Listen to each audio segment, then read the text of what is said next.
Minha gente, nós vamos iniciar agora a aula de História e nós vamos falar sobre escola, tá certo? Tia colocou aqui no quadro alguns exemplos de escolas que possui, certo? É preciso entender primeiro que a nossa escola ela é localizada na cidade, certo? Então, primeiro vamos conhecer a nossa escola. Ela é uma escola que tem uma certa quantidade de alunos, uma escola de médio porte. Ela também tem algumas dúvidas surgiram no conteúdo anterior. Ela tem uma acessibilidade às pessoas com deficiência física, tem rampa, tem corrimão. Os banheiros, eles têm acesso aos cadeirantes. Então, a nossa escola, ela tem algumas características, tá certo? De uma escola urbana, que eu já vou logo começar vocês a explicar o que é cada escola. A escola urbana, ela é localizada na cidade.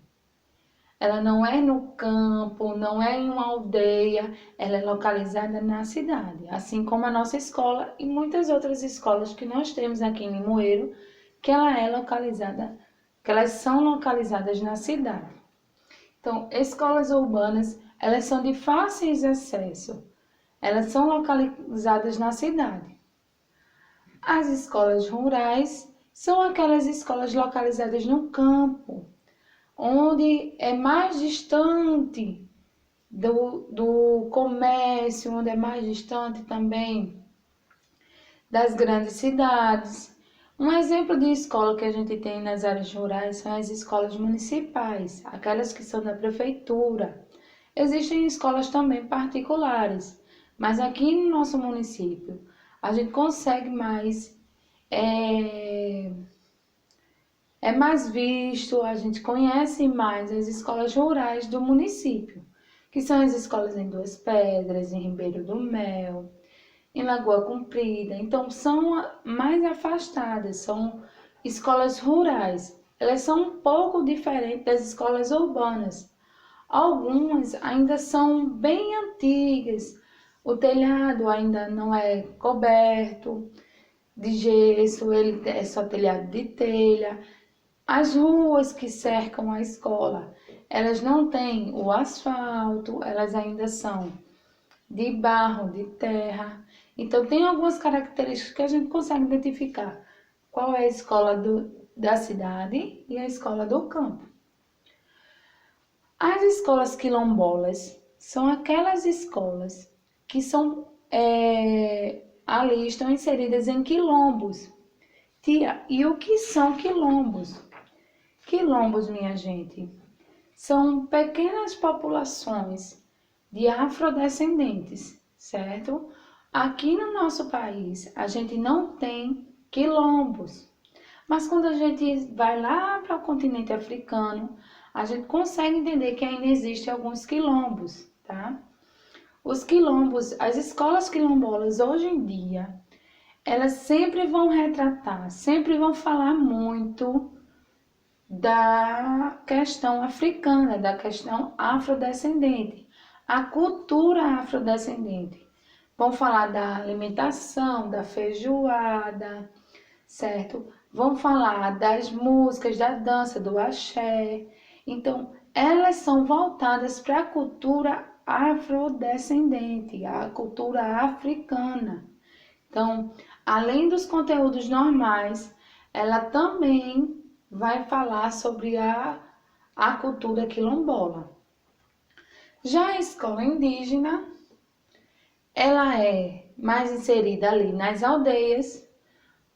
A gente ainda encontra aqui no Brasil algumas aldeias, algumas fechadas, aquelas que não têm acesso a outros locais ou não têm acesso, elas não se misturam com a cultura, mas a gente também tem aquelas que são mais abertas, certo? Que os índios eles têm contato com outras pessoas. E essa escola indígena, ela vai também falar sobre a cultura indígena, certo? A pesca, a caça, a cultura, o modo de se vestir, o modo de adorar os deuses indígenas. Então, além de conteúdos normais, além das crianças que vão para essa escola aprender a ler e escrever, elas também vão aprender sobre a cultura do seu povo, a cultura indígena. E, por fim, as escolas religiosas. As escolas religiosas, elas vão ensinar, elas podem estar inseridas no campo, na cidade, podem estar inseridas em aldeias, mas as escolas religiosas, elas são voltadas para ensinar não só conteúdos, para ler e escrever, para aprender os conteúdos normais, mas elas também vão ensinar às crianças o ensino religioso.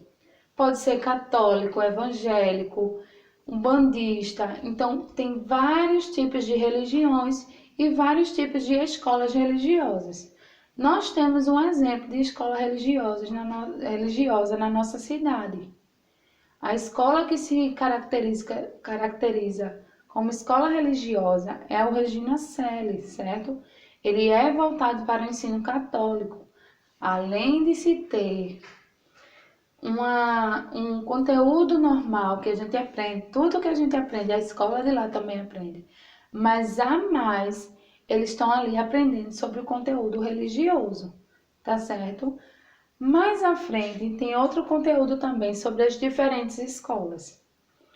A gente consegue entender que as escolas elas têm estruturas diferentes, nem todas vão ser iguais. Lembra que eu falei que para uma escola ela funcionar, ela precisa de professor e de aluno. Mas além disso, a escola ela também possui sua característica física. Se são com quadros mais modernos, com o uso de computadores na sala de aula, ou até mesmo os métodos normais que nós utilizamos na nossa escola. Então, cada escola ela vai ter a sua estrutura, certo? Ela pode estar localizada num bairro diferente. Então, toda escola ela possui uma estrutura diferente, seja nas cadeiras que os alunos sentam, nos quadros que os professores ensinam, mas cada escola ela vai ter a sua estrutura. E é importante a gente saber que cada uma pode ser diferente da outra. Uma pode ser um prédio de vários andares, outra pode ser uma escola bem ampla, com campo, com quadra. Então, cada escola possui sua característica. Espero que vocês tenham compreendido, tá certo? E realizem as atividades da plataforma.